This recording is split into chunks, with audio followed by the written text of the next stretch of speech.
We're tracking Tropical Storm Dorian in the Caribbean live in Puerto Rico, where the water is a little choppy. Right now, the island is under a state of emergency. The edge of Dorian will be striking the same coast destroyed by Hurricane Maria 2 years ago.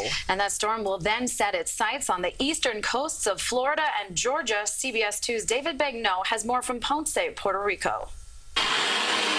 As Tropical Storm Dorian takes aim at Puerto Rico, people here are still recovering from the devastation of Hurricane Maria, and that was 2 years ago. So that's why now they are preparing for the worst. The island is not pretty anymore. Some people who don't trust the government's preparations have decided to leave. I'm so insecure here with the power, the food, the security. So I'm leaving. Most people are staying. We went to FEMA to find out how ready they are. What gives you confidence that you're better prepared now?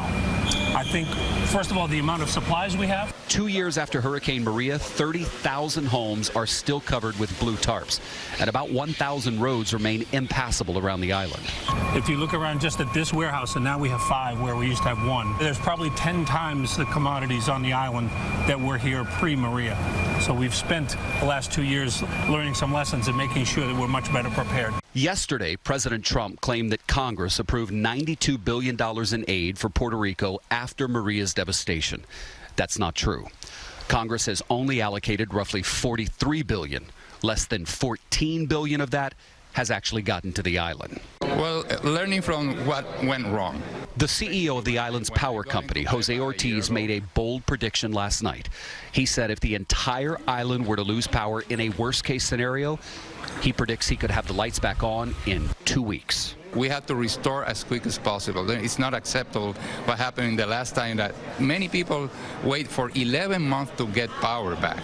Imagine if it was your family. So it's going to be different. And FEMA has brought in 500 extra people for support on the island. And Florida also sent a search and rescue team in case they're needed.